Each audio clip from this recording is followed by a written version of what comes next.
Good afternoon, ladies and gentlemen. Welcome to the Thursday, March 26th, 2026 open session for the Board of Carroll County Commissioners. We'll begin with the Pledge of Allegiance and a moment of silent reflection. I pledge allegiance to the flag of the United States of America and to the republic for which it stands, one nation, under God, indivisible, with liberty and justice for all.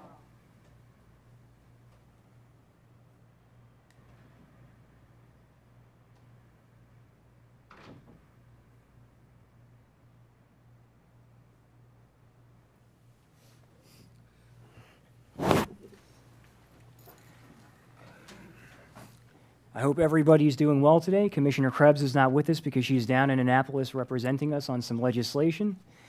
We will begin with Priority Carroll. Commissioner Guerin. Good afternoon, Carroll County. Just a quick note, one of the reasons for starting late this morning is that we attended the Police Training Academy graduation for 2025 and his award ceremony. And as usual, it was expertly done. Congratulations to all the trainees that are now going to go out into the world to protect us. They were trainees from Carroll County, Frederick County, Amtrak, Howard County, you name it. It was a very diverse group. My congratulations to the Carroll County Sheriff's Office for another successful training academy. It was a real honor to be there. They do such an amazing job. Of course, we were more than happy to be there. We were honored to be there. So again, thank you to the Carroll County Sheriff's Office for doing such an amazing job, whether it comes to law enforcement, training, you name it. They're doing a fantastic job. So that's all for me. Thanks. Thank you very much, Commissioner. Commissioner Gordon. Okay, good afternoon. I've got a couple things which actually included from last week because we were rather brief last week. So first and foremost, wanted to congratulate Captain Brandon Holland for successfully graduating from the FBI National Academy Session 297 on March 18th, 2026. Truly an accomplishment on his part and a testament to the dedication, professionalism, and continued pursuit of growth we have within our local law enforcement. So just want to congratulate him. Secondly, also on the side of congratulations, wanted to congratulate Tian Bay Page of Cultivated, small business owner in Westminster, on her new location. Many of you will be familiar with that location, which is downtown right near Johansson. So incredible location. I had the honor and privilege to stop in the other weekend after she opened, and just absolutely wonderful location, and the renovations that were made to that architecture and that property were just spot on. Next, wanted to congratulate, this photo here is from the library's Light of Carroll Awards. This was the individual nominees that included myself and Mr. Zaleski from Budget. Neither of us did win, but as always, it was a great award ceremony, and a lot of wonderful people were nominated for a variety of categories. Next, wanted to congratulate the 2026 Youth of the Year for the Carroll County Boys and Girls Club of Carroll County. Weimar was the winner after much decision-making by a variety of judges, so I wanted to congratulate him. He rose to the top with his vision, confidence, and authenticity, and he's going to be going to a state competition in May representing Carroll County. I guess fingers and toes crossed. We've done quite successful on the state level with Boys and Girls Club the last 5 or so years, so we'll see what happens. But much congratulations to him. Next up, another congratulations to someone from my alma mater, Westminster High School senior Jacob Noonan, who is the inaugural recipient of the Carroll County Scholarship, which is a full tuition scholarship covering 4 years at McDaniel, valued at approximately $200,000. Includes admissions and financial aid assistance, but wanted to congratulate him. I know this is a new scholarship McDaniel just rolled out, but just absolutely impressive. And I know there's, I believe, several other scholarships that McDaniel's announced in the past few days as well. And I know yesterday was Maryland Day, but yesterday was also Medal of Honor Day. And just wanted to mention very briefly, Carroll County actually has 2 Medal of Honor recipients. Both were from the Taneytown area. One was Sergeant John E. Buffington of Company C, 6th Maryland Infantry, earned the Medal of Honor for his actions at Petersburg, Virginia on April 2nd, 1865 during the Civil War. And the second was Sterling A. Galt an officer in the Company F-36 Infantry U.S. Volunteers, and received the Medal of Honor for his distinguished bravery and conspicuous gallantry in the action in the Philippines in November 9th of 1899 during the Philippine insurrection. Just truly remarkable when you think that there have been over 3,500 Medal of Honor recipients, and we have 2 in Carroll County, so I just wanted to share that with everyone. And definitely last, but certainly not least, want to send a heartfelt, belated happy birthday to 101-year-old Sterling Carr, who is a World War II veteran who celebrated his birthday a little earlier this week at 101 in Carroll County. And it was a large gathering in Carroll County. He was drafted in the Army and served May of 43 to March of 46 during World War II, was a sergeant, and was in the European theater. Just an absolute honor to have someone still with us who is in very good health at 101. So happy birthday to Mr. Carr, and that is all from me. Thank you. Good morning, and I started at the sheriff's graduation, and I left early. I have some allergy issues that I'm not controlling well, and I got coughing, and I felt like I was a distraction. And I apologize to the great class, all the people there, and the sheriff. And I just felt it was best to get off the stage and not be a distraction. On the other end of a 101-year-old veteran, Brett DeReese graduated from basic training in Columbia, South Carolina yesterday. So he's on his way. I spent the end of last week and was virtual at this meeting, and I don't know, how big was my, I almost cursed. How big was my photo? Was it, I mean, Well, we brought in the Jumbotron. so I should have been embarrassed. Yeah, it was, And- right, guys, right? Yeah, it You was were with me. close up on your nose in particular, the eyes and the nose. And the background, I got messages from people, "You're in a hotel." I said, "How do you know that?" "Well, it's a standard hotel room. Yeah, We you can see tell." sort of part of the bed. Really? So, yeah, so I didn't miss the meeting, but I was there, and in Cleveland, we went to 6 sessions of NCAA Division I wrestling. It was great. Penn State won it. Oklahoma State, then Nebraska, then Iowa were the top 4. But of note, we knew John Nagel when he wrestled for Smithsburg back in the 90s. He runs Headhunters Club. His sons Carter and Coleman went to Mount St. Joe. Well, Carter placed at Air Force in the conference tournament, went to NCAA's as the 18th seed out of 33 people, lost his first match, which you do have double elimination, wrestled all the way back to 5th place. So he was 5th place and All-American coming from 18th seed and an early loss. So I just want to congratulate Carter. There was another Marylander that placed, a native Marylander, and it's just awesome. And it's awesome seeing all the great people that we see there each year. And I apologize. Next time, I'll try to do a better backdrop. You can do a fake backdrop. That's what I need to do. I don't want, but I guess there's nothing wrong with being in a hotel, is it? You know. I'm not Yep. saying anything. Yeah. And I've said before, I don't trust the audiovisual people in this building. They add curse words to my dialogue when I don't say it. And I'd hate to think what they did with the background. But I wasn't here, I couldn't see it. So, Not my fault you didn't make your bed. yeah. I'm sure. Yesterday I was in Annapolis all day. Mako had hybrid meetings, and I don't know, 30 people were probably there live. That's technically their last meeting of the session. If something really pops up, that they need guidance from the legislative committee. They're due another one, but doubtful. And that was a great meeting, great seeing all those guys face to face. Like a lot of things since COVID, so many of the meetings are virtual. Last night I went to the Carroll County Public Library Board of Trustees meeting in Finksburg. Great meeting.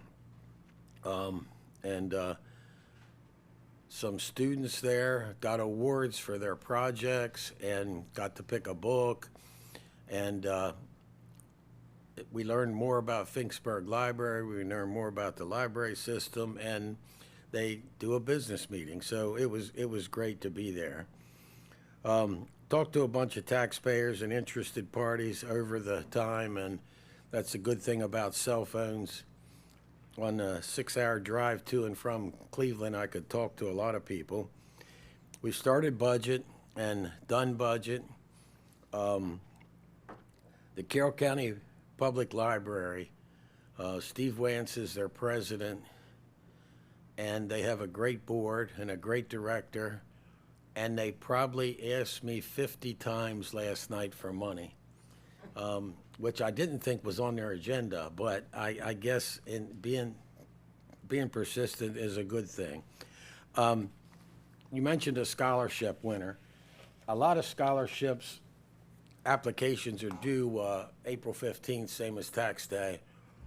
Each high school has newsletters, a list of scholarship. There are hundreds of them.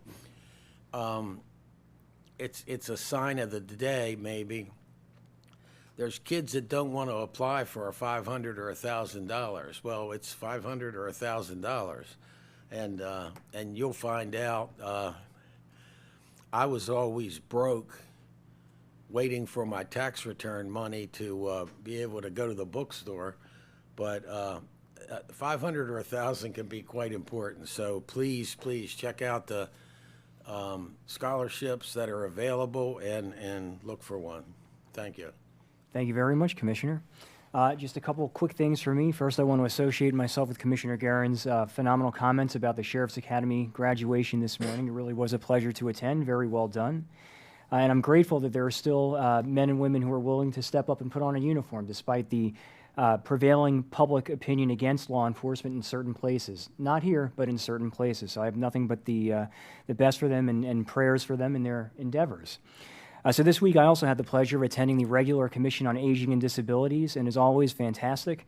Among the many things that we discussed and considered at the meeting were revised bylaws for the group's operation, and Gina Valentine deserves a tremendous amount of credit for taking the lead on that.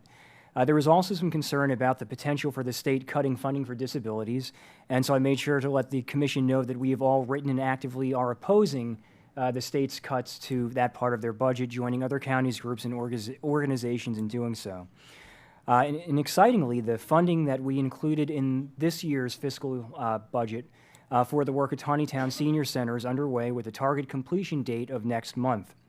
As Rich Atone let us know, this is an incredibly important thing to do because the Tawnytown Senior Center is so small, and they were desperately in need of space, and the number of people using that particular center continues to increase. And with the finishing out of the back space in that center, new and additional classes, activities, and uses are going to be available for the people and to meet the growing demand. And last but not least, I also want to very briefly offer up my compliments to the Undersheriff Colonel Justin Baker over at the Sheriff's Office.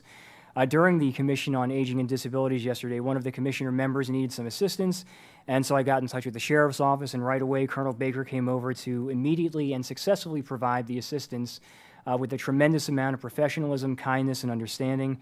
And Colonel Baker is certainly reflective of an incredible department and of all of the men and women we have serving this county who have countless positive and endearing interactions with our citizens on a daily basis, and we really are well served by them. And that's all for me today. And Can I yes, add of course, something yes. I skipped? And one, No, please. I think Colonel Baker was a wrestler, which wasn't what I was going to say. I tried to wear a patterned shirt today because Commissioner Guerin typically wears patterned shirts. It gets worse, and it looks good. He hasn't convinced me to scrap the tie yet. The only time you wear a plain shirt is on Commissioner Guerin and Commissioner Gordon dress-alike day. I don't want to be part of that. You haven't gotten the memo on that yet, huh? We're going through extraordinary efforts to not match. If people only knew.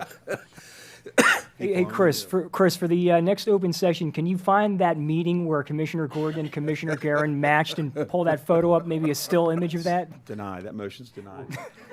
No, I think I can search for your that. birthday might be coming. Perhaps we'll find you a shirt. Well, now I believe Commissioner Gordon has a proclamation. Yes, I for do. us. So, I want to ask if the folks from Care Healing want to come up front.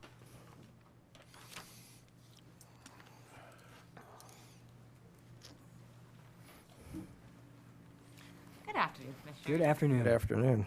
I'm Stephanie Powers, and I'm the Executive Director of the Care Healing Center, and I'm joined today by Tracy Yingling, who's actually in charge of the forensic care team at Carroll Hospital.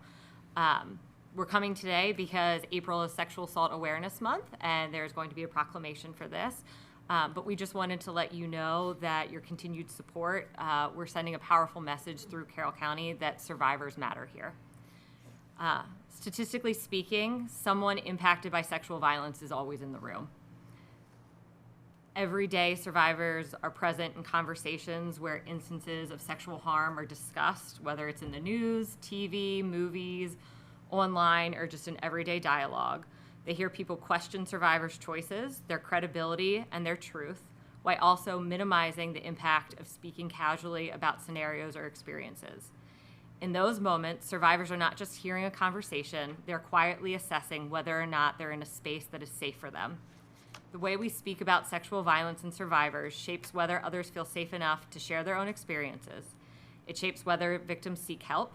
It shapes whether they believe they will be met with compassion or skepticism. By publicly recognizing April as Sexual Assault Awareness Month, we are creating a community where survivors feel safe to come forward and where they're met with belief, compassion, and support.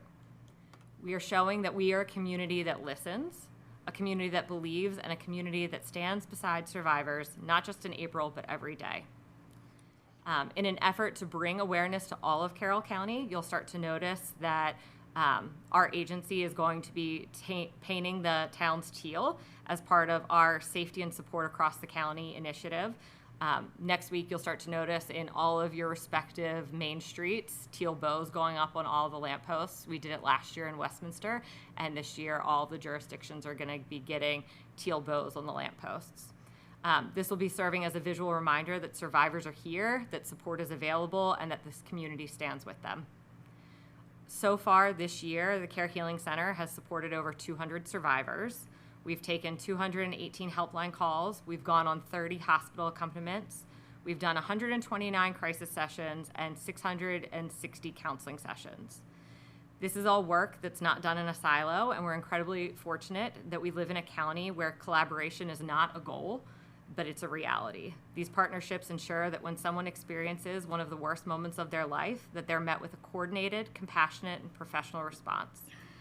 So I'd like to take a moment to recognize everyone that's behind us today and all of our partners in law enforcement, the state's attorney's office, and I want to give Tracy the opportunity to speak of just some of the work that her and the wonderful nurses at Carroll Hospital do to support survivors. Thank you.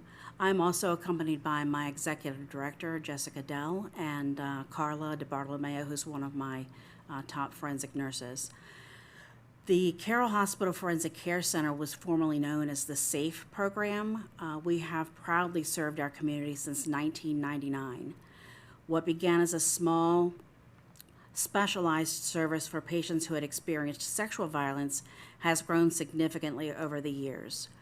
We expanded to include services for children impacted by sexual abuse and assault, allowing them to remain within the county for care. By 2004, we had evolved into a comprehensive center providing trauma-informed, patient-centered care to individuals affected by many forms of violence. Recently, we celebrated 25 years of service to victims of sexual assault, child abuse and maltreatment, intimate partner and domestic violence, victims of non-fatal strangulation, elder and vulnerable adult abuse, and fairly recently, human trafficking, both sex and labor. Our center is staffed 24/7 by a team of licensed and highly trained forensic nurse examiners who are dedicated to promoting safety, healing, and justice. We provide compassionate, individualized care while upholding the highest standards of objectivity, accuracy, and forensic practice. All of our exams take place in a dedicated suite designed to ensure safety, comfort, privacy, and confidentiality. We offer a wide range of medical forensic services, including detailed examinations, injury documentation, specialized photography, collection of DNA and trace evidence, screening for drug-facilitated sexual assault, treating and prevention of sexually transmitted infections, assessing for pregnancy risk, safety planning, patient and family education, connecting them to our community for support services and follow-up care. And then ultimately, if asked, we provide fact and expert witness testimony in court. We feel that collaboration at our hospital is one of our greatest strengths. We work closely with our valued community partners, including Care Healing Center, Springboard Community Services, local law enforcement, the Child Advocacy Center, Adult and Child Protective Services, and the Special Victims Unit of the State's Attorney's Office. While the phrase "it takes a village" may seem overused, it truly reflects the coordinated efforts necessary to support this unique and vulnerable population. It has been our privilege to speak with you today. We hope to raise awareness about sexual assault and abuse, and we'll continue to work tirelessly to improve services for all individuals impacted by sexual violence. Thank you. Thank you. I'm going to go ahead and read the proclamations. We have a Sexual Assault Awareness Month, April 2026 proclamation. Whereas Sexual Assault Awareness Month serves to increase public understanding of sexual violence and its significant impact on individuals, families, and communities throughout Carroll County. And sexual violence affects people of all ages, genders, and backgrounds, and has lasting impacts on individuals, families, and communities. And according to the National Incident-Based Reporting System, Carroll County has recorded 66 rapes between 2023 and 2026. During the same time period, the Care Healing Center provided services to 611 survivors. And sexual violence remains the most underreported crime, often due to fear, shame, and the stigma associated with coming forward, meaning the true scope of violence in our community is likely far greater than reported data reflects. And through prevention, education, increased public awareness, and holding those who commit acts of sexual violence accountable for their actions, Carroll County can work towards reducing sexual violence in our community.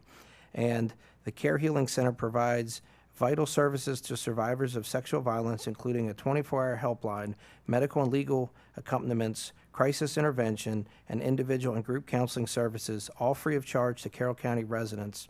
And a successful response to sexual violence requires a coordinated county-wide effort or community-wide effort involving collaboration among local partners, community organizations, and state and national stakeholders. Together, we can promote prevention, support healing, and create a safer community for all. Now, therefore, we, the Board of Carroll County Commissioners, do hereby proclaim April Sexual Assault Awareness Month.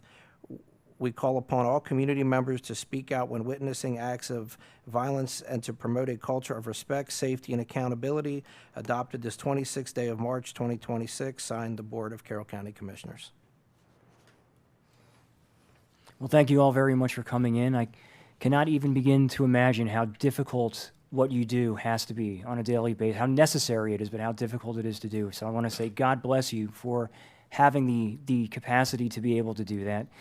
And so my question for you is, if somebody is in need of help, where do they go? Who do they call? Is there a website? How do they get in touch with someone who can help them? So they can reach us 24 hours a day on our helpline, which is 410-857-7322. They can go to our website. We are specific to Carroll County, but we're never going to say to somebody, oh, sorry, you're in the wrong county. They can go to RAINN.org, which is the Rape, Abuse, Incest National Network, for resources, or the Maryland Coalition Against Sexual Assault, which lists every state agency that is a rape crisis center. Thank you very much. Any other comments from the board? I would just say I think it's absolutely wonderful that you have the services available free of charge to those in the community. I know sometimes it's difficult enough to find availability of counseling or find the ability to come forward and face that need, but then to have it available in such a fashion, I think is just absolutely wonderful for those in need. Thank you for all your You hard have a work. tough job, I'm sorry. No. You have a tough job, but evidently a lot of support. Absolutely. Yeah, thank you for everything you do. I'm curious, you might have mentioned this at some point to us, but I know the name of your organization's changed over time, but how far back do you go? Isn't it in sometime in the 90s or late 80s? No, actually, it's later than that. We were founded in 1978. Yeah, okay. So, and then we switched from being the Rape Crisis Intervention Service of Carroll County in 2023 to the Care Healing Center. A little bit Okay. more warm and fuzzy. So all the way back to the late 70s. Yeah, I said next, or 2 years we'll be 50, so. That's amazing. That's amazing. Okay, thank you. All right, well, you want to come up and do a picture? Of course, absolutely. Yeah, we'll stay, yeah, bring everybody up with you. Yeah, get everyone. crowd.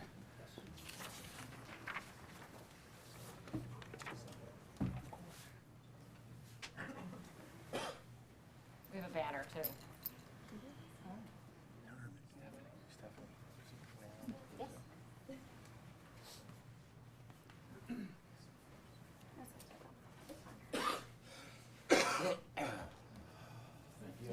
I don't have to wait on that.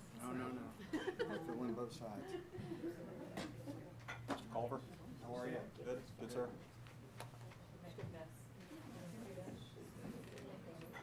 All right, Matt, you got to make this happen. You might have to stand on a chair for this one.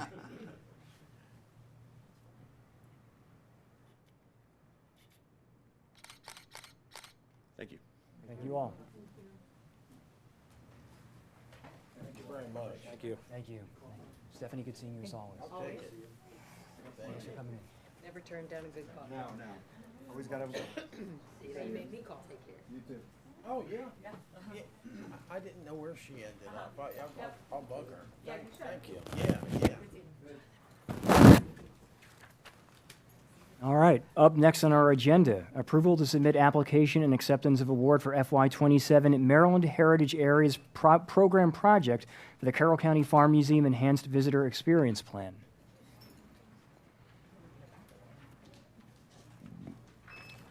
Good afternoon. Good afternoon to you both. Just said good morning. I probably said it once or twice myself. Good afternoon, Commissioners. Good afternoon, Jane. I'm Jane Sewell. I'm the manager of the Carroll County Farm Museum. I'm actually here representing Denise Beaver, who was unable to attend this afternoon, so I'm here in her place. So you already mentioned what I'm here for, and I imagine that you have read the briefing paper and you know what this is about. I have a few things that I want to say. You all are very familiar with the Carroll County Farm Museum. I'm very proud of it, and I'm very proud of the staff and the creativity and the hard work that they all do. We have done a great deal within this last few years that I have been there with enhancing our exhibits and our programs, and this year we've actually added quite a few evening activities, and you're familiar with our camps. I think the purpose of this is we are good, and we're really good, and we have a great program and great exhibits, but we can always be better, and I think that is what this is about.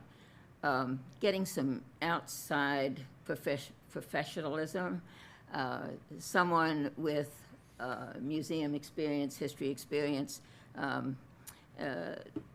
visitor development, somebody to maybe give us some tips on how we can be better. We get a lot of visitors in a year. I guess my question always is, how many of those visitors come back? And one of the things is I've been in the museum business now for a long time, and museum attendance is down, and it has been down for quite a few years, and it's up to us to try to enhance it, make it better, and I think one of the big things is give people a reason to come back, see something different. If you come once and you go through it, and you come back sometime later and it's exactly the same, that needs help. And I know that quite often that is the case. It's places that I have attended, and I know that if we don't keep things moving and upgraded and enhanced, we will have the same situation. So that is what this is all about. I think to get engage some firms or firm period to give us some pointers on how we can be better, what we need to do to be better. Is it signage? Is it exhibits? What could make us more appealing to the people who have come once and make them want to return? I will say we have had this month, we've had 3 school groups already. This is unheard of. And 2 of them, none of them have been Carroll County schools. 2 of them were private schools, and the one today was from East Baltimore County. They came from the Dundalk area on a bus. It took them an hour to get there. They were 8th graders, which I just love. I think it's great to have some of these older children. Usually we deal with 3rd graders. They just loved it. They couldn't stay very long because it took them an hour to get there, take them an hour to get back and get back on buses and go home. They had the best time.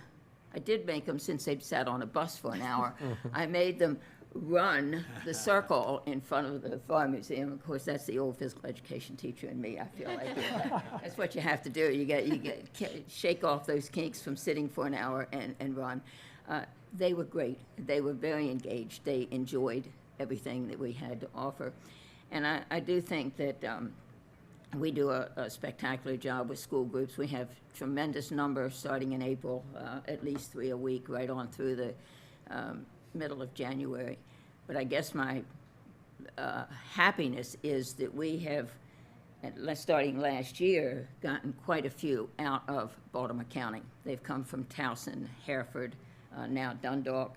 This is great. This is really super for us to extend outside the county.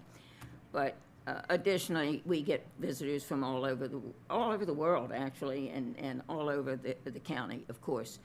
But it's the local ones that we want to engage. We want them to come back. We want them to volunteer. And I think having this particular enhancement and professionalism, maybe to give us some ideas, is an important step forward.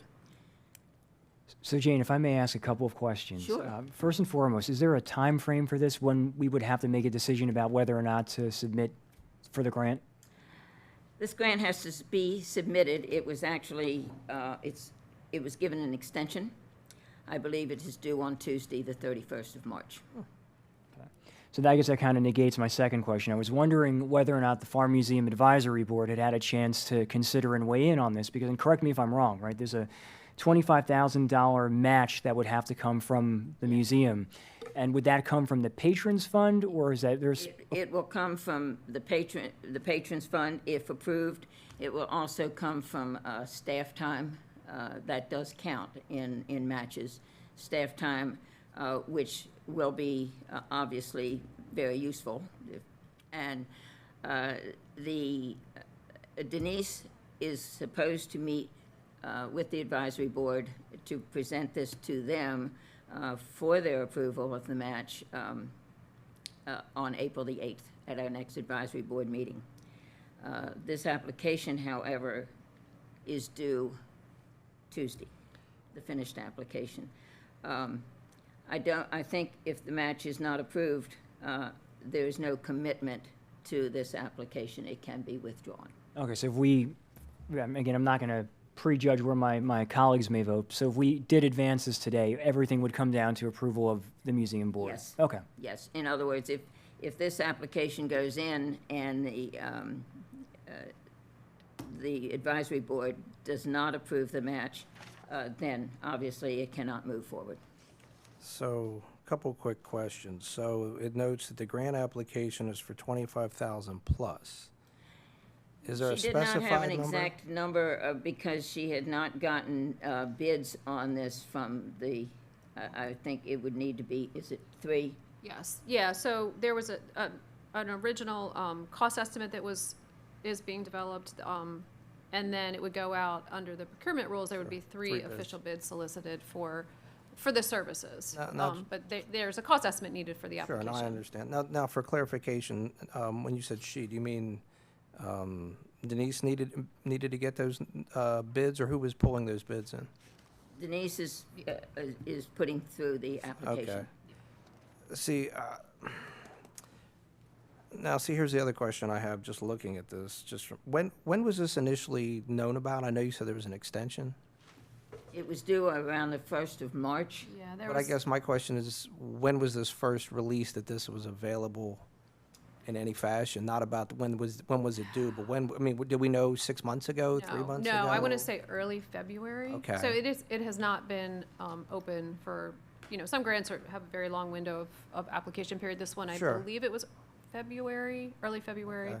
See- And then there was a letter of intent to apply, and then the actual application. What I'm a little concerned about is a couple things. Number one, regardless of it being a short window of time in February, you had a Farm Museum board meeting on March the 11th, and I would have thought that would have been an opportune time to bring that forward to them, if not us sooner, if that was Ms. Beaver's plans or thoughts.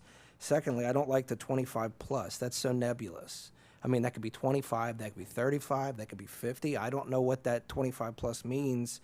And then when you talk about matching coming both from staff time, which I understand, and I understand grants fairly well, but then when you get into this patrons fund money, without getting into specific details, how much money, let's say it's at 25, what specific, I mean, is that a tenth of the patrons fund? Is that a half, a quarter? I mean, what, is it, if it was 25, I'll just ask you this, was that a significant amount of what the patrons fund currently has? I have no knowledge of the.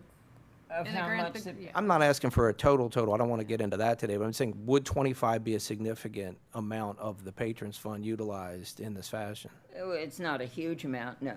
I mean, it's significant. $25,000 is a significant Okay, amount of well, money. significant, yeah, The- that concerns me. The advisory board does not take the patrons fund lightly, and I can say that since I've been there, it has only been used maybe 3 times. Mm-hmm.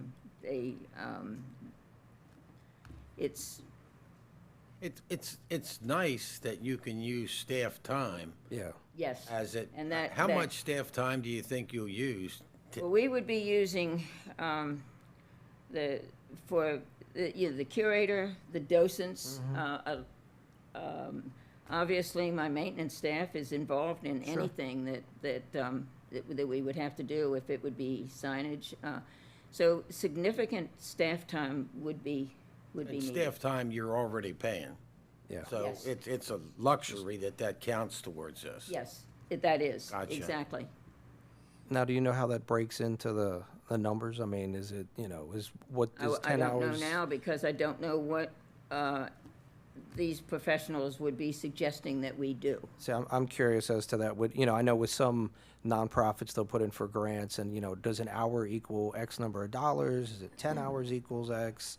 I would just be curious to know a little more about it. I mean, I think all of us up here would agree, and I'll just state it for myself. I mean, I think that property is a treasure. I think it's a gem of this community. I know you've had some newer ideas and events, including a dinner you all did the other month, which I know was a success. I like the creative ideas of coming up with things, but what concerns me is 25 plus is nebulous. I don't like that. And I'm really I'm really troubled in the fact that even if it was a small window of time, this didn't come before us. This didn't come before the Farm Museum Advisory Board until basically it's past due, and now we're hitting an extension. To me, this should have either been planned in some fashion differently and brought up, or I'm just very questioning of that. This concerns me in that regard, especially when we're talking significant, as you said, significant money from the Patrons Fund. It was mentioned at the last board meeting, which was March 11th. It was mentioned, Denise was not there, she could not attend. She asked me to mention it to the advisory board. It was discussed very briefly, but there was no, Sure. there was no discussion about it because they said they wanted to know more about it. and that they asked that she would attend the April meeting, which she has said she would. Now, just to go back to Commissioner Vigliotti's question, so if we were to approve this today and move this forward, it would then go before the advisory board for the Farm Museum. Is that But correct? It would be submitted by Tuesday. Exactly. So that my challenge is then, how are they even being included in a process as an advisory board of which the Board of County Commissioners appoints them if it's out of schedule? I mean, and I'm not trying to be critical, but I just think that the timeline doesn't match up. I mean, that's a big concern for me because the five of us and previous boards appoint people to all these boards and commissions for a reason. We put our faith and trust in them. So if we're not going to include them in the process, I have to question, are we doing a disservice to the people of Carroll County by not including our advisory boards and commissions in such decisions? Because that's what we're doing here. And to me, I don't like chasing things down the street last minute. But they control any money coming out of the patrons fund. So if you apply and get it and they say no, then you need to say no. That's right. So you would be able to still say no after the fact? Yeah, the award could be declined, and they intend to make awards in July. So there will be some time in between. I you know, when you need to get a cost estimate, you have to be careful how much you ask, because you're asking people to basically provide something that they may not ultimately get anything out of. So it was, you know, and I think Denise worked hard to try to get some realistic numbers, and it, you know, there aren't a lot of people who do this kind of work. I understand that. So, I yeah, understand that. I yeah, mean, we yeah. had that same situation the other year with Union Mills when we had to buy a Right. wheel. There's very few Yes, people that are in that exactly. industry. It's Yes. like the industry I'm in, we're pretty specialized, my personal industry as well. But Yeah. I'm challenged by the fact that the time flow of this doesn't really seem very well, and I feel like we're being pushed to make a decision without having it before us in a timely fashion. We've gone through this, I know, at least several times in the past 3 years, and I know several of us at times have said, if we don't have the bandwidth of time to make those decisions properly, we're not really comfortable with them. I'm not comfortable with this for a variety of reasons. I'm not against the Farm Museum. I'm not against us doing and looking into these types of things, but I think just the entire timeline of how this was put together, I have questions. And for me, I think my concern with this is, again, that the Farm Museum Board didn't have the ability to actually see what the grant would be, what it would include, what it would incorporate. And as Commissioner Gordon said, you know, we rely on these advisory boards and committees and commissions from different groups and organizations to you know, render to us an idea or a plan or an opinion about certain things. And you know, again, $25,000 is not an insignificant amount of money either. And so I worry that, you know, if I don't ever want to give up grant money, but I also don't want to undermine the boards that we appoint to look into certain things either. If, for example, this did not move forward, would there be an opportunity to do something like this again next year? Is this something that's offered annually? This is an annual, yes. So Okay. this is the non-capital grant opportunity from MHAA. So there's a capital grant, which is up to 100,000, and this is the smaller sides for things like this, non-capital projects that do not involve construction. And that makes sense. And so I guess the other part of this for me, and I will obviously disclose, everybody knows I'm ex officio on the Farm Museum Advisory Board. I worry that if we were to approve this today, we might give the impression to the Farm Museum Advisory Board that they have to do this, when in reality something like this should be them saying, hey, we really could, you know, we really need to find a way to attract more visitors, or maybe we can do a certain kind of series of events or something, and we need this grant to determine how to do that. But we don't have that opinion from the Farm Museum Advisory Board, and so. What if we modify the motion? I move the Board of County Commissioners authorize Maryland Heritage Areas Program Project Grant application and acceptance of the award pending the advisory board's approval of the match. That way, because I love getting money outside the county anytime you can. And I know these grants are cumbersome and you want all the facts and it comes down to the end. But that way, the advisory board has a say on the acceptance of it. It's an interesting thought, but I'm going to go back to a comment that was just made, which was the fact that MHAA offers grants twice a year. So this wasn't something that's never occurred before. We know they offer the large grant and the small grant. So to me, the planning on this is funky. There's no nicer word I can use. I think this was, even if it was put out in February, I think somebody should have known that this was potentially coming. I don't like this whole process. I don't like the way this is structured. And I just have real challenges with this. I mean, we've said it multiple times, the five of us, including our former commissioner who was with us. And if we're going to stick to process, I think we stick to process. Why rush it last minute because we didn't see it in advance? We're the ones that make these decisions, whether it's approving grants, using taxpayer funds. I think, the buck stops with the five of us. So I think we owe it to the public that we actually do things in the proper order and time frame. And this for me just doesn't really work. All right. Are there any motions or actions from the board? I'd like to make the motion the way I described it. You want me to reread it, or? If you want to. I move the Board of County Commissioners authorize fiscal year 27 Maryland Heritage Areas Program Project Grant application, and the acceptance of the award is pending the Farm Museum Advisory Board approving the match for the Carroll County Museum Enhanced Visitor Experience Plan. We have a motion. Do we have a second? Well, for the sake of discussion, I'll second. I mean, I think we're all working towards the same goal here, so does that not answer the mail? I mean, my challenge is it didn't go through. I don't think this is the proper way we should have done this. Okay. I mean, I understand where Commissioner Kyler's coming from, and yes, we can let the advisory board be involved now, but it's sort of after the fact. It's sort of like the four of us, making a decision and coming to Commissioner Guerin after the fact and saying, what are your thoughts? I mean, I think there's a reason, there's procedures and processes, and I think we owe it to the people to stick to those. But what tangible actions at this point, though, help remedy that at all? I don't know if there is one at this point. I think the reality is this. We know that twice a year this happens from MHAA, and it should have been done in a different fashion, time frame wise and process wise. That's my feelings. But we see so many grants that we vote on a Thursday. Some are submitted on Friday. I know. Some early the next week. I think if we want to develop a different policy saying we need more information, we need more notice, I don't think grants are easy. And again, I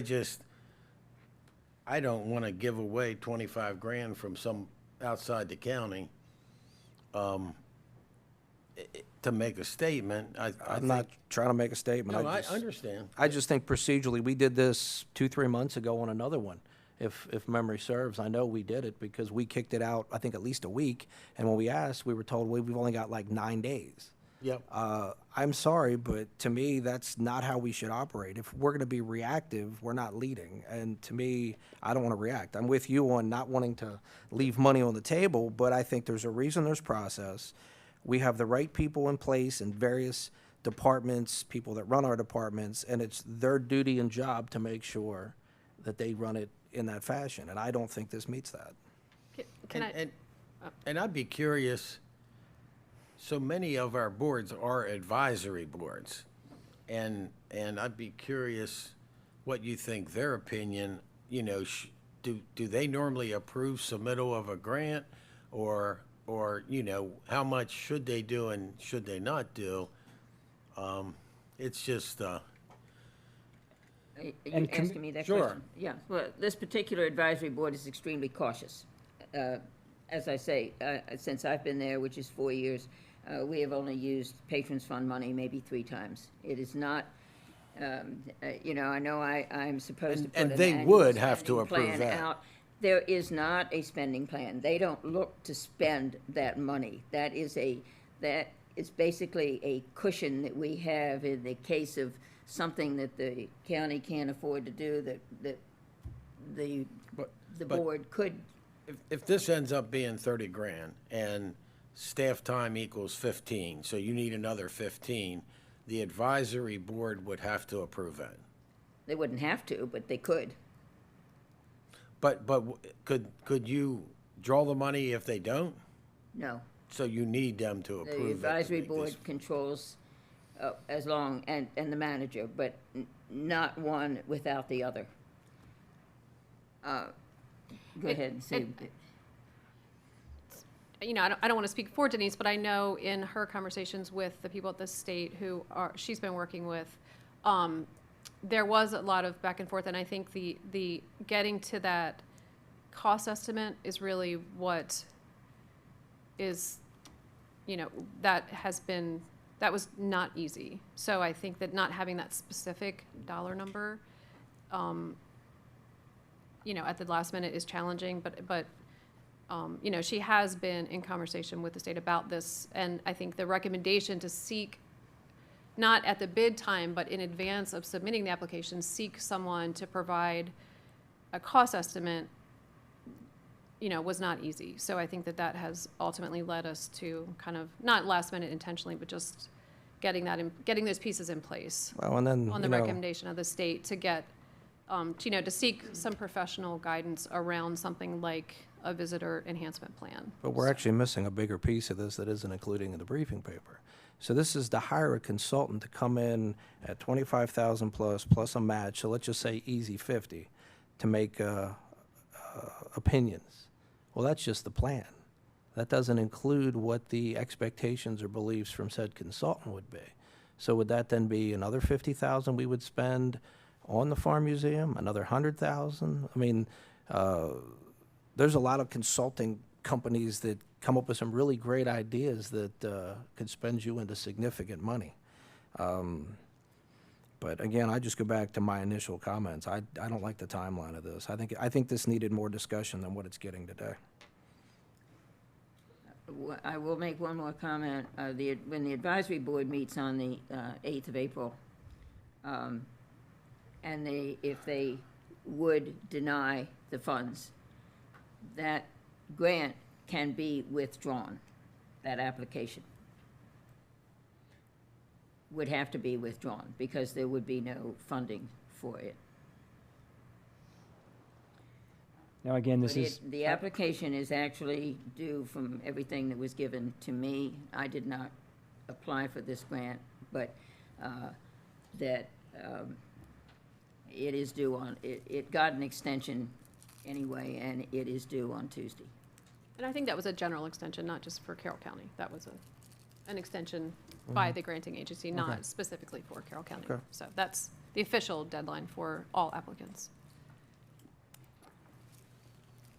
all right, well, we have a motion, we have a second. Is there any further discussion? All right. I'm just trying to find a solution here. You know, we got the long-term, we've got the general concerns about what's taking place, but we've got the fact that we've got a time schedule. Yeah, we do, but we also have the question of the next steps after this, and I realize that's not included in this today. But if you're gonna spend 50,000, I'll take a blind bet with anybody today. The consultant comes back with a minimum, 6 figures on the low end, 150 minimum of improvements. They're not gonna come in for $50,000 and tell you, just, you know, tweak it for 25,000. We're talking a serious investment here, and I think we've got enough intelligent, wise people between some of our Farm Museum staff, some other people in the community. And yes, we could look at some consultants, but I don't think this is a rush, and I don't think this is the way to do it. And I'm the first person to bring up the fact that we need to maximize usage of that property because it is a true treasure and gem in the community. And knowing that this does occur on an annual basis, we could let my mind thinking, we could always let the advisory board consider it in consultation with economic development. And if they decide, yeah, this is something worth going for next year, we could do it. I think that's very, very possible. I just think economic development, and I'm not trying to be critical, I just would have liked a little more communication in advance. I don't like being rushed, especially when you're talking what's going to end up being real money. I mean, I can, and I'm not going to get into this right now, but I could share multiple consultant plans with the three of you that there's no way for 50,000, it's not going to be significant money. And I don't want to see us just go down a rabbit hole. And then, of course, what does that turn into? Does that mean that the patrons fund gets spent down to put in 6 figures worth of work out at the Farm Museum? Where do we get that money for the taxpayers? I mean, the 5 of us collectively are working on a budget, which budget's tough anyway. So what does this turn into? I think this needs to be looked at in a thoughtful manner in which we put more time and investment in the thought process. And I think I will just briefly add to that as well, and I think it probably needs to be said too with the Farm Museum Advisory Board. They don't just meet once a month to talk about whatever. I mean, these are also volunteers who literally put their hands in the dirt over at the Farm Museum and physically, personally participate in activities and events and tending to the grounds over there. So they certainly do have a very personal commitment to what it is they're doing at the museum. And so for me, having gotten to know them over the last couple of years and knowing how involved they are, again, from my perspective, I worry that if we move forward with this, we place an amount of pressure on them, kind of like tacit approval that we expect you to vote to include this money in your next meeting for this application if it's awarded. I really would like to give them the opportunity to consider this and think about this if this is something that they want to do. Commissioner Gordon had mentioned a little while ago that they have, they're coming up with a lot of really cool new ideas about ways to attract visitors, and new events, new functions, new activities at the Farm Museum that haven't been done in the past. And, if they think that they are headed on a certain trajectory, I certainly don't want to question what they're up to. If they decide among themselves, hey, we really could use some outside assistance, then they're certainly welcome to come back to us and say, hey, commissioners, we really would love you guys to apply for this next year. At least that's my thinking on it. And I would agree with you on that thought process. I just think this needs to be a little more inclusive in the conversation.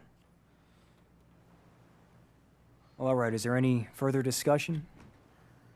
We have a motion, we have a second. All those in favor? Aye. All those opposed? No? No? 3-1, motion is defeated. Thank you both very much. Thank you. Up next, we have our weekly legislative update with Pam.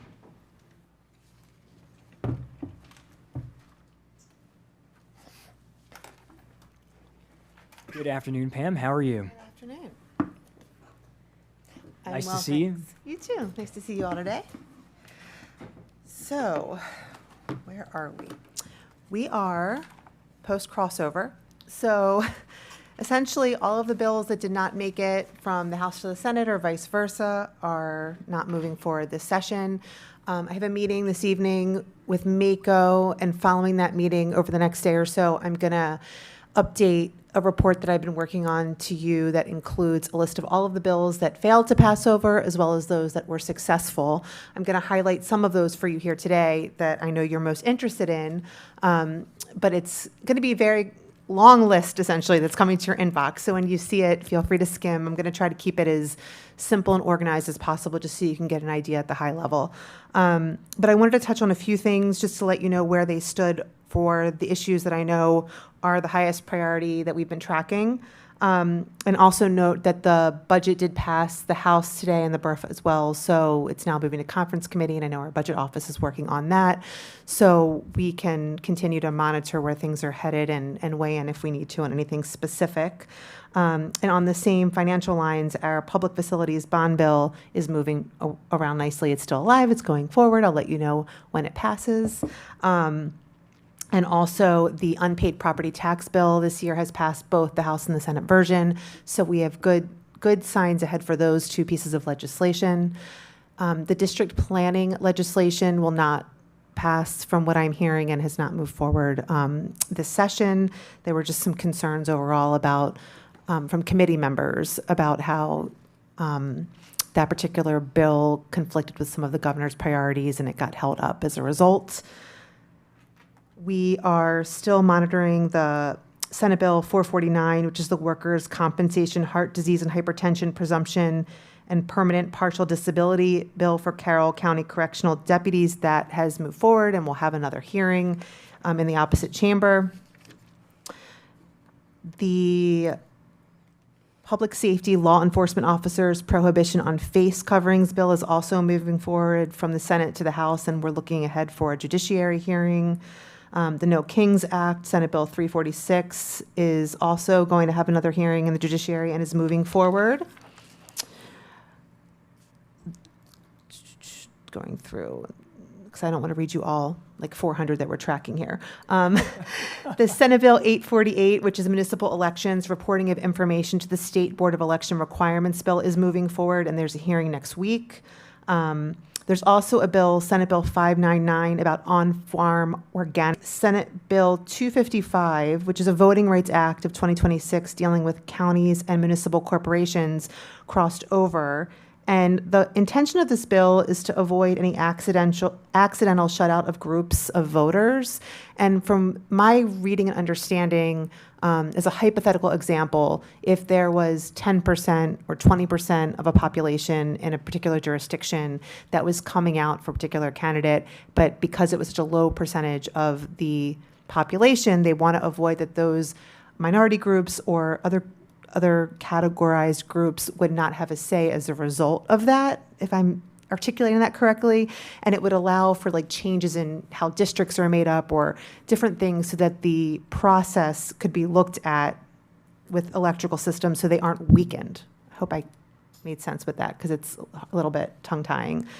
So that passed and is worth taking a look at, and I'll send it around in case you would like to weigh in on that one. Senate Bill 108 deals with water resources and wetlands enforcement that also crossed over and has a hearing next week. And there's a few others along those lines that I've seen move forward. And our departments have been weighing in and tracking those bills as well. Bambi, the Building Affordability in My Backyard Act, has passed over and has another hearing, so we will send the crossover version of the testimony previously submitted. The Silver and Starter Homes Act, the other housing bill that we waited on, is not moving forward. So that goes kind of in line with what we were hoping to see and working with MACO on. At this point, Mason's Law has moved forward and crossed over, so that bill remains alive, and we have been monitoring that closely. The Decade Act, we are seeing at the moment, is still alive and under consideration. The 311 Systems Bill from the Senate version, also still under consideration this year.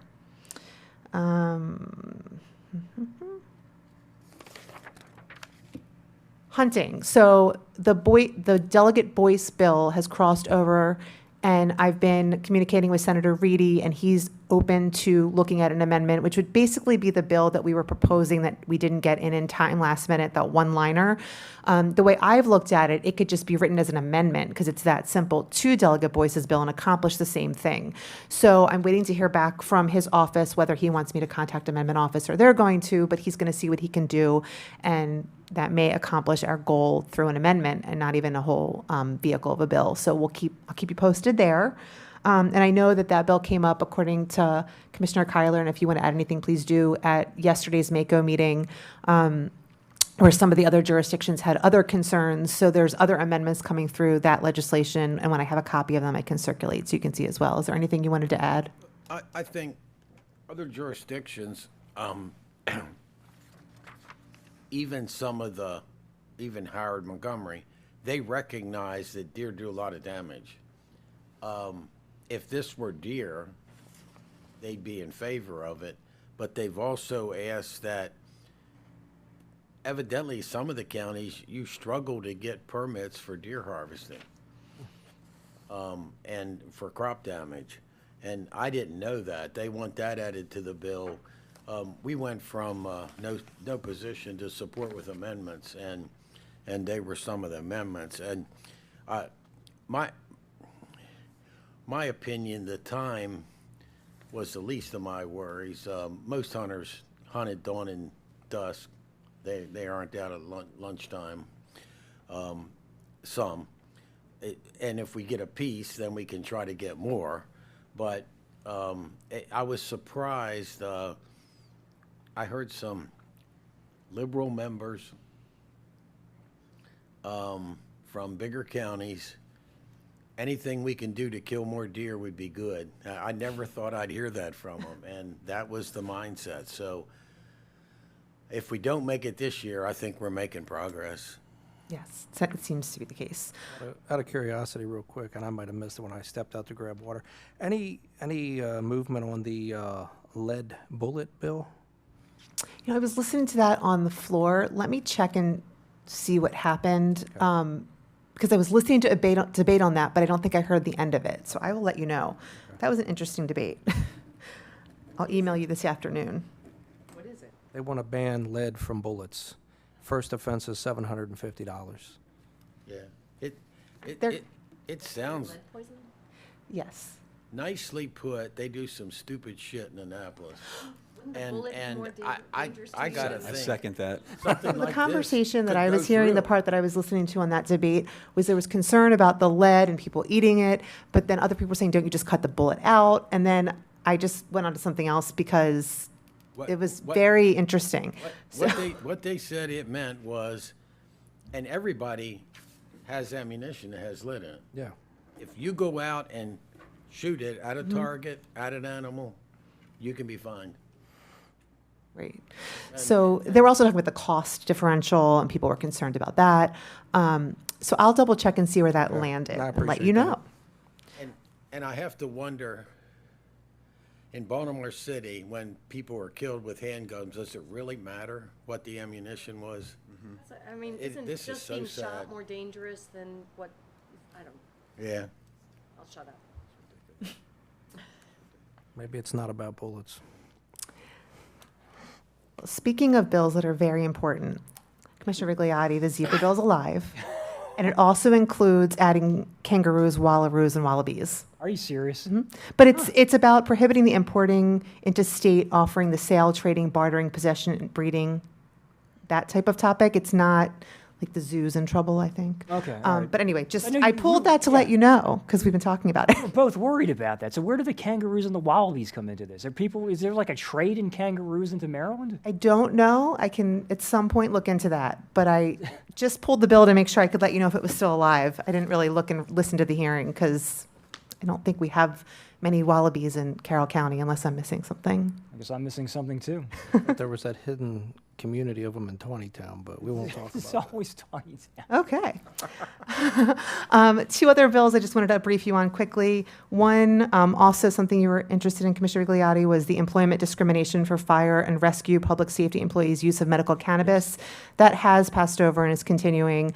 My understanding with this legislation and just in pulling like who showed up for the hearings, you know, all of the professionals in firefighting and MACO and the fire chiefs all opposed the bill. So I think we just need to continue to make sure that the people who wear the uniforms continue to oppose the bill, show up, write letters in addition to see what happens. But it is gaining traction. So I'll keep an eye on it. But if there's any more we want to do to weigh in, we certainly can. All right, thank you very much for that. Sure. Is that the one that the staff said they want more letters from firefighters? I think that is. And tonight I have a meeting with MACO, and I'm going to talk to them and see what would be most effective and then circle back with our You're team. meeting them tonight, right? Yes, I'm leaving so right after ask that this. because what they're saying is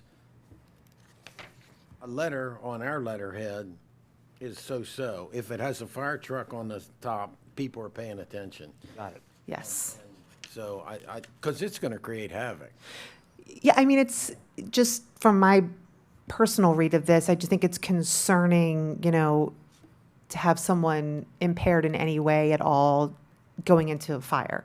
But I'm not, this isn't what I do that's not what I do for a living, but that's what I'm hearing. And the fact that the fire chiefs and firefighters are opposing it, I would tend to think they would agree. So I am going to find out more tonight about, you know, why we think it's still moving forward despite all of that committee testimony from those groups, because that surprises me. Usually that would kill a bill. So there's something else behind it. And I'll get back to you and let you know, and then we'll see if we can get some targeted advocacy on this issue once we have a cleaner picture.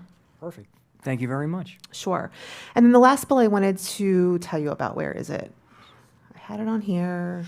Let's see if I can find it quickly. I had one more. all my notes are getting, oh yes, the distillery bill. That one's moving forward. So at this point. So we're going to continue at this phase, or I'm going to continue at this phase. Anything you've already approved a letter on or testimony on, when it crosses over, we'll do the same and we'll modify it slightly so that it just says, this is where we're at. We still feel this way. If you have questions, let us know.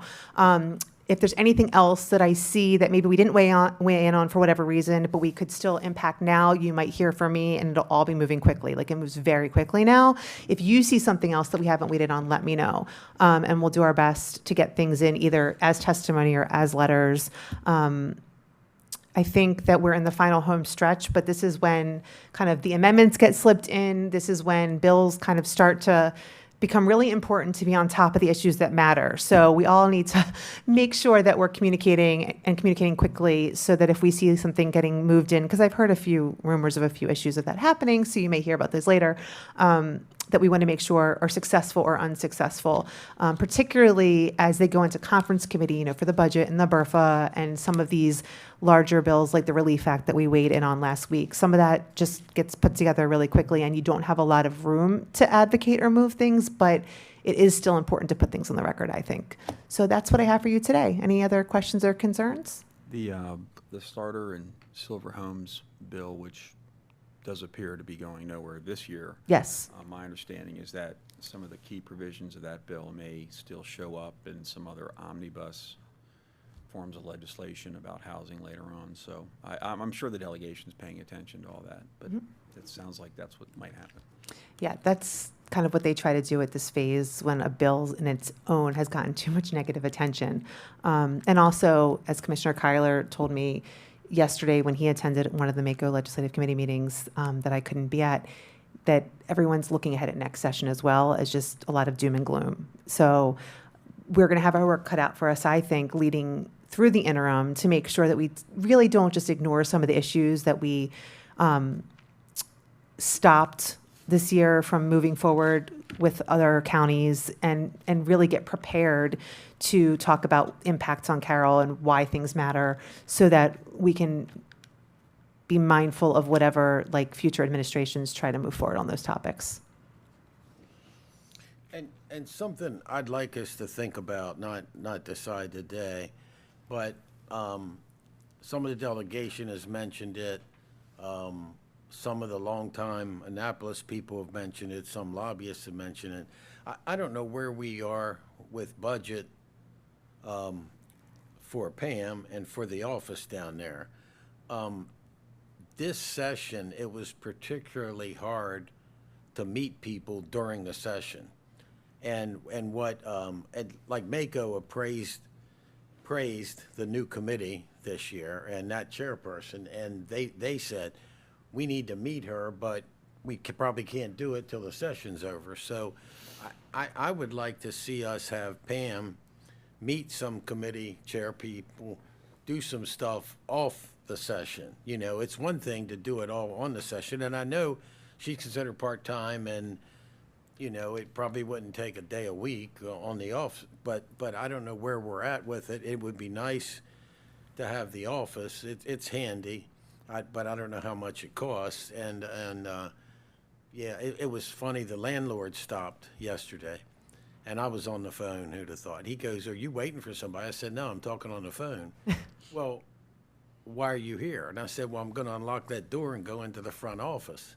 And to his discredit, no offense, landlord, he goes, "Oh, you're from Howard County." And I said, "No, I'm from Carroll." "Oh, yeah, Carroll. I'm sorry. Yeah, you're from Carroll County." He goes, "I haven't met you yet. Nice meeting you." And it's a good place and a good space. But I just think we're in the middle of budget. If we need to massage that item, which I don't even know if we spend it all, we spend half, or what we do. I think there's some things that we could strengthen our position by doing it off session. One of the things that I had mentioned to Roberta that I think would be a great use of time in the interim also is to meet with the departments and with all of you and have a top priority list going into session. Similar to what MACO does when they have their top 4 priorities, we can do it in a similar structure or different, and it's worth discussion. But I think having some kind of tool to go in to some of these meetings with when perhaps we don't have a bill before that committee chair or particular member that we know of up front that's coming, one of our top 4, but to say like, here, we want to show you the things that are important in Carroll County, and it helps bridge that gap for why we want to meet and have conversations, but also put some topics in front of them for education in a 1-pager or like a 4-page brochure, whatever we put together, that can really help orient some of the members that aren't in our delegation to the issues that do matter in Carroll County that might cross their desks either through committee or when just the general House or Senate has to vote on something. So that's something that I want to talk about if we have the time and an opportunity in the interim, and also looking at how we're using Engagify and whether that's something that we can improve upon moving forward and what you all think of it. I know it's been kind of a rush to get everybody in leading up to this session, but I want to make sure if we're going to continue to use it, that we're optimizing it moving forward so that it works for everyone's needs. So those are a couple things, speaking of the interim, that I think would be important to talk about. Sounds like they're all conversations worth having. Yes. And Pam, thank you for everything you've done for us this year to help kick us up a notch. So Thank you you. very much for that. My Any pleasure. other questions from the board? Pam, thank you very much as Okay, always. Thank you all. Have a good day. Thank you, you too. Up next, approval to submit application and acceptance of award for the for the city of, wait, hold on a second. For the Carroll County Farm Museum Stormwater Pond Design. I saw Carroll County Farm Museum and I was like, wait a second, did we just do this? Deja vu. I know. Sorry, Chris, sorry. Oh, no worries. I was thinking earlier when I saw the agenda, like, what a coincidence, 2 farm museum things on the agenda the same day. So we are here this afternoon to ask your approval to submit a grant application to the National Fish and Wildlife Foundation for their small watershed grant planning and technical assistance. So we always look at opportunities where we can take the grant solicitations that are put out there and apply them to our restoration projects for NPDES compliance. The Farm Museum Stormwater Pond, it was on our list and we thought it would be a great fit. It's an older facility that provides lots of opportunity to retrofit, bring up to current conditions, and also look at some innovative design options that we have to lower the thermal impacts to the receiving stream. So we would like to submit a grant application to the National Fish and Wildlife Foundation requesting $150,000 to go towards the design of the construction plans for the project. Any questions, comments, or motions from the board? I move the Board of County Commissioners approve the submittal of the grant application and acceptance of the award to the National Fish and Wildlife Foundation Chesapeake Bay Small Watershed Grant for the Farm Museum Stormwater Pond Design Project. Second. We have a motion, we have a second. Is there any discussion? All those in favor? Aye. All those opposed?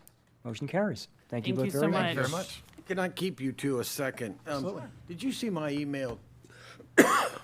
Man, during Mako, when the Secretary MDE was there, she mentioned that 2 regulations are out for review, and I forget, due back in the summer. So you've seen those, and we're reviewing. So certainly stormwater, yes. Stormwater management, yeah. Yes, yeah. I'm not sure what the second one might be, but She said there were 2, my humble opinion, the guy with her looked at her funny, but whatever. They really beat on that HOAs are struggling with stormwater costs. They can't find the money. They can't. Is that an issue in Carroll County? no, thankfully. I didn't think so, but No, so- not that I don't feel for the other counties. Yeah, no, that was an issue that was recognized decades ago. I'm not even sure who to thank for recognizing that stormwater facilities for residential HOAs would certainly be an issue. I mean, we are responsible for inspecting them and then recognizing that if a facility which could cost hundreds of thousands of dollars to fix, that would be a significant burden to an HOA, and then they would be coming to the county for assistance anyways. And so our county code is such that the structural practices, stormwater practices are conveyed to the county, so we own them. And that has literally saved us millions of dollars as part of our NPDS program, because we own the parcels, we own the facilities, we can go in and just retrofit them, whereas other jurisdictions spend years working with lawyers and so on, conveying property, figuring agreements out with HOAs and so on. And not 90%, half of the problems with those are lack of maintenance. So Yes. hopefully we inspect and maintain. Absolutely, And yes. homeowners don't, you know? Correct. Yeah, based on your email, you said 2 regulations, the Yep. stormwater management, and then, is it cybersecurity/water systems and PFAS? Well, they said mitigation regs are changing this summer. So you know about that. And Yes. then cybersecurity on water, she said was a big deal. But And I would assume that would be water and possibly wastewater treatment. yes, and wastewater they mentioned, but water seemed to be the thing. And then they said PFAS issues, and that always scares me because they ain't gonna make it easier. No, you're correct. Yeah, and we've actually mentioned the stormwater before too. Our concerns are they're not making that any Yeah. easier too. So, Yes. in fact, that was part of the conversation that we had when Secretary McElwain was out here back in last year summer, when she yeah. was here, during that meeting. So, yeah. And she's been out to 22 of the 24 jurisdictions. I'm not sure who she didn't visit, but she did visit us. Yes, So, yeah. Got it. Yep. Yeah, regarding the stormwater regulations, I'm on the stakeholder group for MDE that reviews those. So the latest version that I saw was this past winter, and I had 23 pages of comments. And they're working going through those and others. And then my understanding is they will be putting those out for 60-day public review this summer. And then following that 60-day review, they'll go into effect. So next year, probably next year, we'll be required to adjust our stormwater code to come into compliance with the new regulations. And she encouraged questions, she encouraged contact, and I may take her up on that. I didn't think that was the right venue to ask it, but what is what is MDE doing to try to make housing more affordable? And I haven't seen a whole lot. Yes. You know, it just seems to get more strict and more strict. Yes, And it's a big cost. on us. absolutely.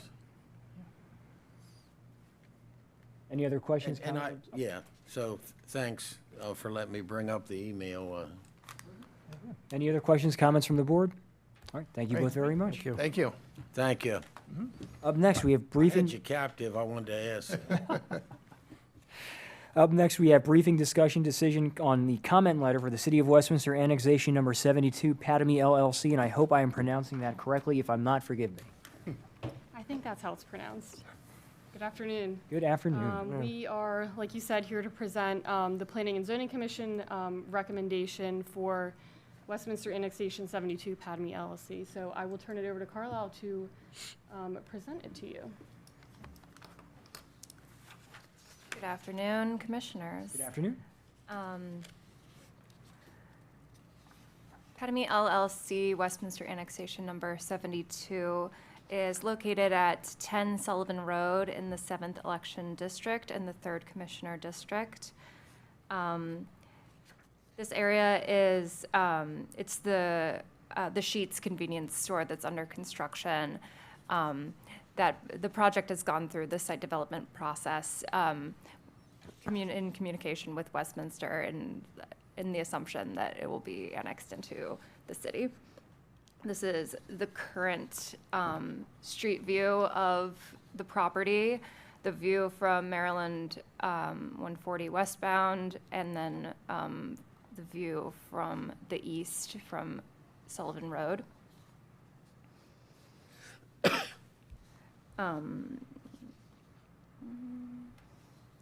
This is the plat. As you can see, the total acreage of the property is 2.9443 acres. 1.4983 acres is under construction for the Sheetz convenience store with associated fuel pumps. The remaining 1.446 acres is Maryland 140 and is necessary to be annexed to create a contiguous corporate limit for the city of Westminster.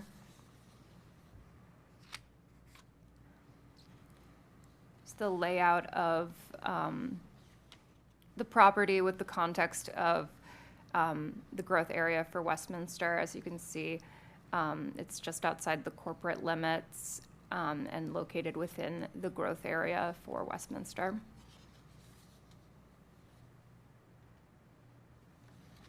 This is the ortho for the property.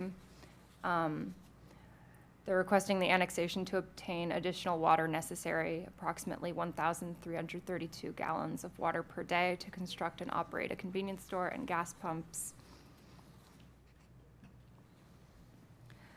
The annexation area is in the county's C2, Commercial Medium Intensity Zoning District. Adjoining properties within the county are zoned C, Conservation, and R, 10,000 residents. The petitioner is currently, general retail or general service between 10,000 and 60,000 square feet and fuel station are both permitted uses in Carroll County's Commercial Medium Intensity Zoning District. The City of Westminster has indicated its intent to place the annexation area in the B Business Zoning District. Automobile service stations is a special exemption use in the City of Westminster's Business Zoning District. They've expressed that this has been granted as when the annexation will go through. The permitted uses in the City of Westminster's Business Zoning District are not substantially different from the permitted uses in the county's Commercial Medium Intensity Zoning District. Therefore, a zoning waiver is not being requested. The annexation area has a land use designation of commercial in the 2009 City of Westminster Comprehensive Plan. The proposed annexation request is consistent with that land use designation. The annexation area is also located within a priority funding area, as outlined in the municipal growth element of the city's comprehensive plan. The property is located within the existing / final planning water and sewer service areas.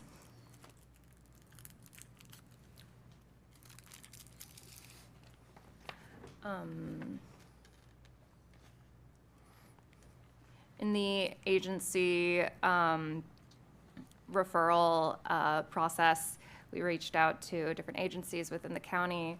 Comprehensive Planning recommends the city give public notice by posting the property prior to the date of the public hearing and notifying all adjoining property owners, and Economic Development supports this annexation. As there were no other comments from agencies, it's been determined that the proposed annexation will not overburden county facilities. And given the consistency with the City of Westminster Comprehensive Plan and no zoning waiver being required, the Planning and Zoning Commission concurs with the staff's findings and conveys their support for the annexation to the Board of County Commissioners. There is a Mayor and Common Council public hearing scheduled for April 20th. And if there are any questions, Does anybody ever object to the city annexing, taking this, like this? Is it pretty standard that the public supports it? And my second, part B, isn't it odd that Sheetz is almost built and they're doing this now? So no, so I'll answer your second question first. Yeah. So that's actually was by plan. So early on, when there was the desire for the Sheetz development, it was discussed because it abuts the city and would be annexed. There was discussion as to whether the developer wanted to go through the county process and then annex, or annex and then go through the city process. And the desire was to go through the county process and then annex the way we're going through. So that was the developer's choice, and it was agreed upon from the onset of the So project. the city's on board with that? Yes, absolutely. To answer your first question, I don't know that correct me if I'm wrong, we've ever heard many citizens, general citizens, oppose or have issues with an annexation. I think sometimes property owners raise questions when they are required to annex because they want to come, because they want the additional water and the city requires them to annex. And maybe the property owner is not thrilled with the idea of being annexed, but it is the city's water and the city's process, and the law says that they can annex because it's in their growth area.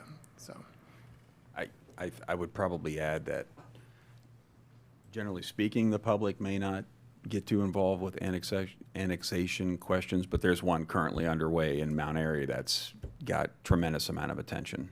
So I guess it just depends really Yeah. on the area, but it's a tremendous amount of public opposition to this annexing question on the border of Mount Airy and so. Yeah. Any other, oh, I'm sorry. I was just going to say that opposition might stem more from the development associated with the annexation as well, a lot of times. Yes, absolutely. Any other comments, questions, or courses of action from the board? I move the board approve, sign, and forward the comment letter to the City of Westminster regarding annexation number 72 Padme LLC. We have a motion. Do we have a second? Second. We have a motion. We have a second. Is there any further discussion? Hearing none. All those in favor? Aye. All those opposed? Motion carries. Thank you all very much. much. Have a good afternoon. And you as well. You as well. Thank you. Up next, we will move into public comment. Roberta, do we have anybody here for public comment? Chris, do we have anybody on the line for public comment? CTP letter Yes, sir, we have question. one person Should on the Chris line. stay? Caller, if you could Chris? do star six. Couldn't get Sorry? away that fast. Do you want to? Sorry. We're talking around you, sorry. Okay. Caller, if you could use star six to unmute, please give us your name and your address, and you'll have 3 minutes. Thank you. Yeah, public comment will be first. Okay. That's why. Can you hear me? Yes. Can you hear me? Hello? Yes, yes. Yeah, you're like a Okay, you're like hi. you're like a scam caller. You want me to say yes so you can record it. Oh, no, I'm not recording it. I'll just talk. I want you to say yes so I can get my 3 minutes in. So I started my own clock. I hope it goes off right. Had to pull off the side of the road to make my call because I was out running other errands. So anyway, good morning, good afternoon, actually. Catherine Adelaide, a resident of Carroll County. I do want to thank you for the opportunity to speak to you remotely. And also, I did want to thank you for the wonderful proclamation. I didn't see That sadly, the unfortunately, is necessary for regarding Sexual Assault Month, and also the Care Healing Center. That is a great organization. And Commissioner Vigliotti, thank you for specifically, putting into the public record a way of connecting to those resources, because they're all great ideas, but we have to help people get connected. So thank you for that. Okay, moving along to Carroll County Republican Central Committee. Oh, I'm sorry, Catherine Adelaide, a member, one of 9 members of the Carroll County Republican Central Committee. We have 9 different opinions. Here's mine. We have our meeting tonight at 6:30 p.m. in Westminster at the Senior Center. Dave Wallace, candidate for Congress, will speak briefly. We're gearing up, of course, for the Republican primary, which will be Tuesday, June 23rd. Early voting will be June 11th. And independents need to know that you can't vote in the primary. So we urge you to switch to the party of common sense, the Republican Party, so you can vote for some great candidates. We do need Republican poll watchers and judges, so go to the Carroll County Board of Elections to get more information about that. And do please visit our website at ccgop.net for our fundraisers and support our Republican candidates. All right, moving along to my pro-life report. I'll start with Maryland Right to Life on the state level. Oh, even before that, the Maryland March for Life, which is a state level event, which sadly was canceled because of the weather, has been rescheduled to Monday, April 6th. So we're really excited that they're going to move forward with that before the session ends. There's crossover day. After I testified last week before you, I did stay on to testify at the state level for 5 pro-life bills last Thursday, including heartbeat bills, sonograms, and that kind of thing. Sadly, none of those did cross over. Thankfully, HB 1131, which was the infanticide bill, did die in committee, pun intended. Unfortunately, there's a companion infanticide bill that's still moving forward. Maryland Right to Life will be testifying against that tomorrow, so keep that in your prayers. We do not need infanticide in Maryland or anywhere else. That's my time there. Okay, I will catch up with you on Carroll County Right to Life, and I hope everybody has a great weekend. Thank you. Thank you very much. Chris, do you have anybody else on the line? That's all I have, sir. All Thank right. you. Thank you very much. We'll now move into admin open. Does anybody have anything for admin open? Yeah, I wanted to ask about the CTP letter, and I see you answered it just before we came in here. And I'm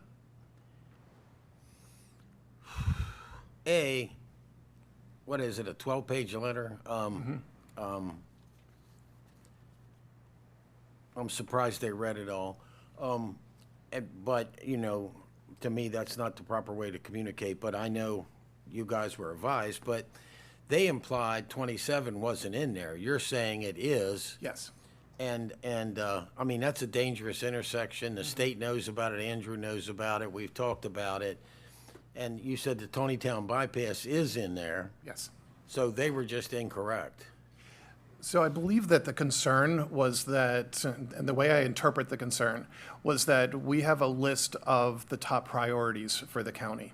Those 2 projects we've got listed at the end of the letter as additional projects because they haven't gone very far in the overall CTP process. So our priority has been that those projects that there's been movement on and there's momentum going, that we want those to be the top priorities because we want to move them towards finalization. But those 2 projects, the Tonytown Bypass and 27 and 30, they are in our letter, and we continue to work with State Highway and the municipalities to advance those as much as possible.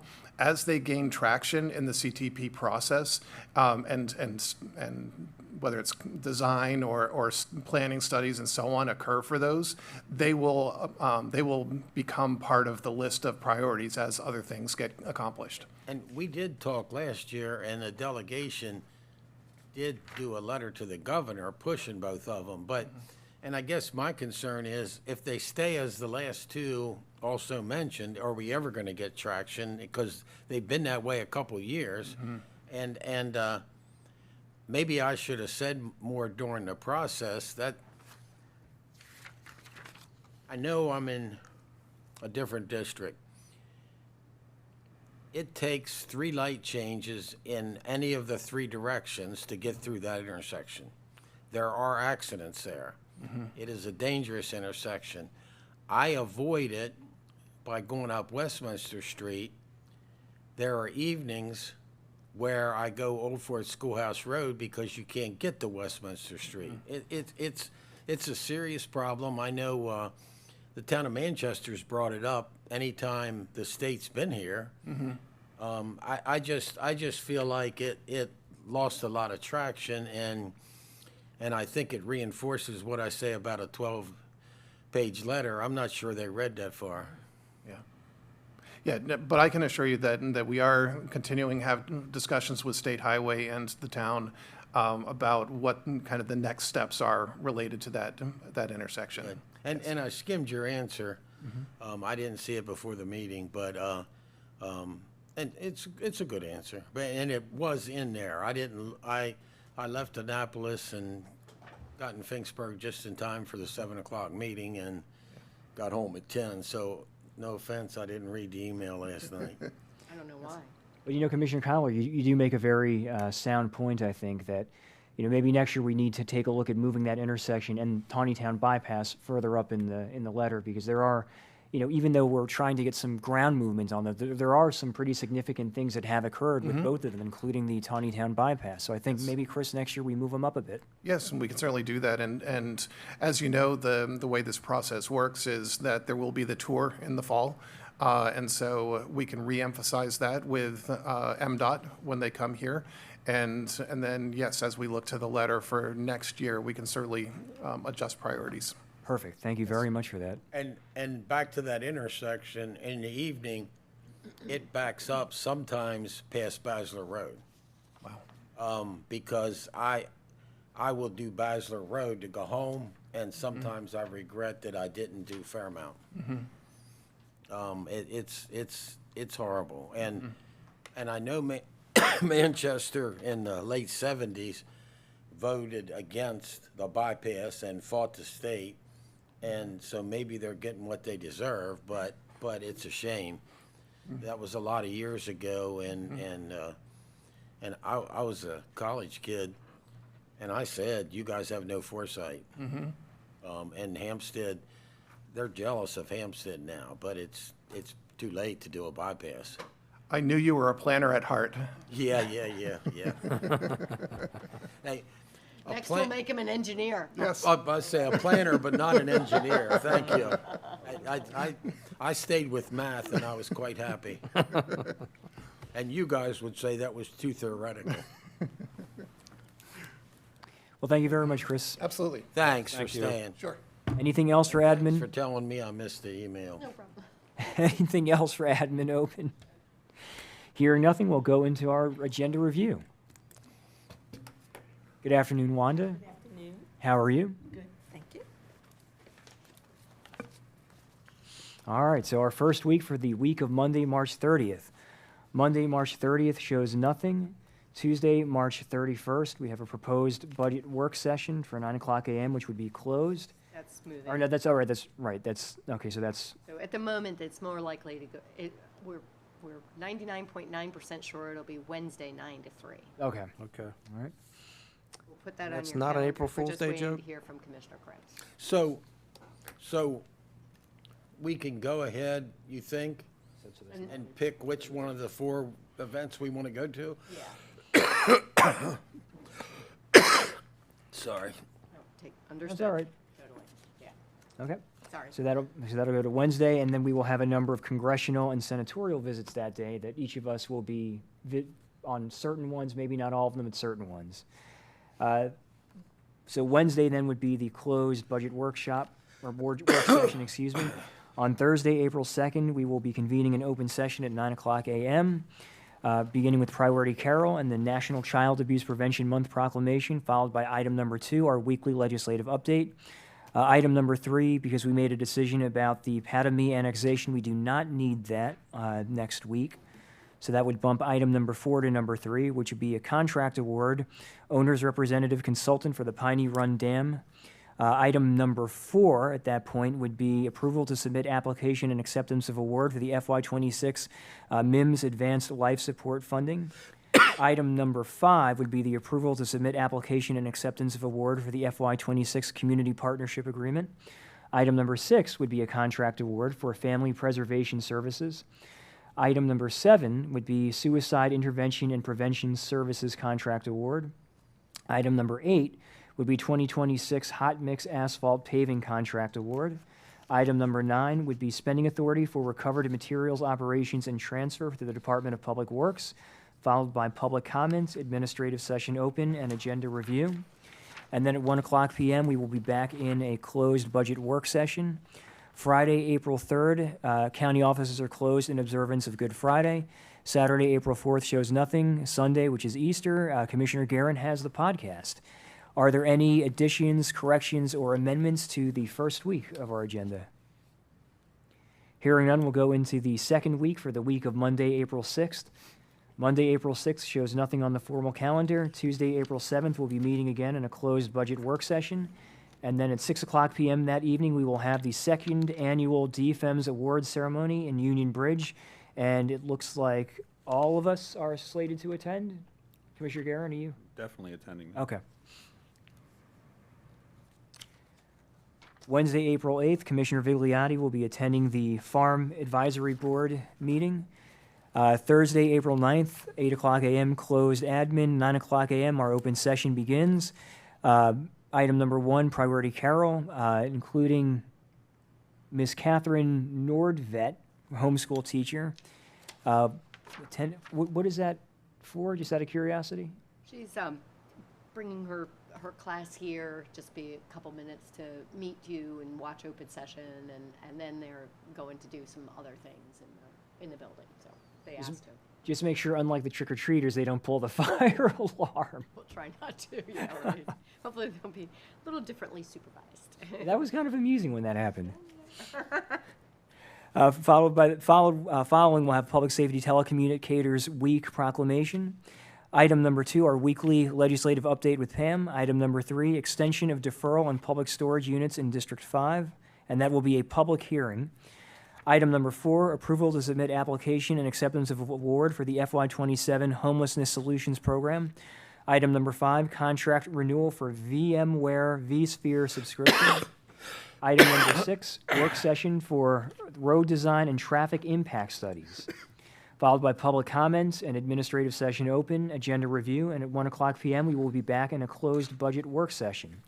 Friday, April 10th shows nothing. Saturday, April 11th shows nothing. Sunday, April 12th, Commissioner Krebs has the podcast. Are there any changes, corrections, or amendments to our second week? Is there anything else for the good of the order? Hearing none, I need a motion to adjourn. So moved. We have a motion. Is there a second? Second. All those in favor? Aye. All those opposed?